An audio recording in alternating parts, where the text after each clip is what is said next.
First day done, does it even feel like you've been away?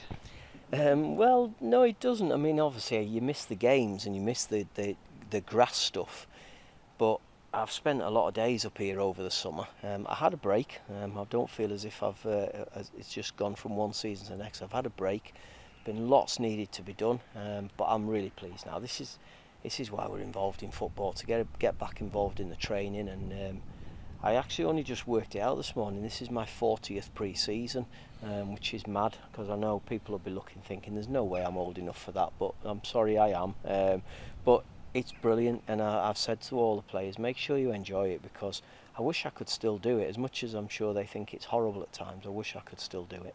What was today about? Because we saw some of the testing. I had a chat with you as well. It is fascinating to see what happens these days compared to what happened to you. Well, it gives us a gauge of where they are physically, and also it gives us something to look at over the season.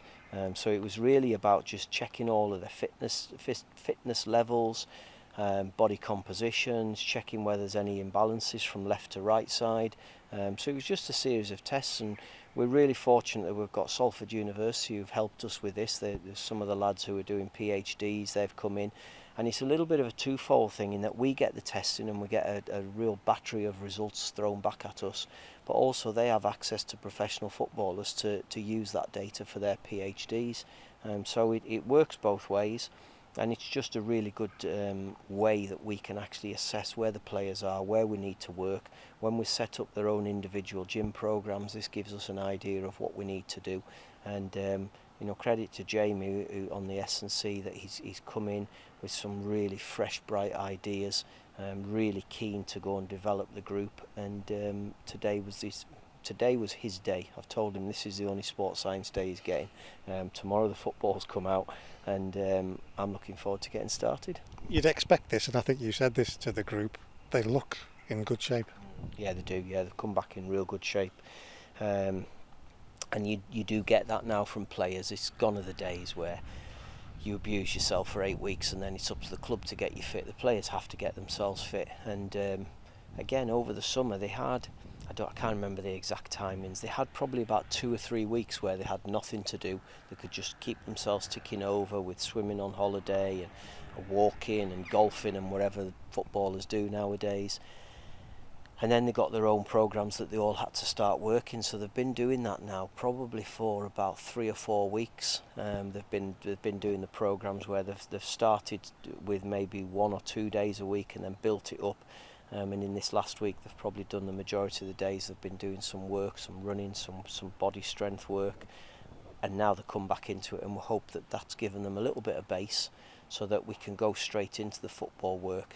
Again, in days gone by, you would probably do about a week, 10 days without even seeing a football. That was a godsend when the balls came out, but the footballs will be out on Thursday, and it will be a mixture of football work, quite generic stuff. It won't be anything team shape wise. It would be generic football work, getting the players back into the swing of using the feet and thinking and making football decisions, mixed in with the physical running that they'll have to do.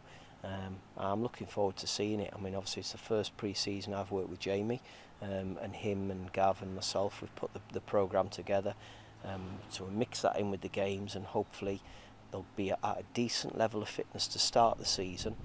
People have this idea that you want them to peak on the 30th of July.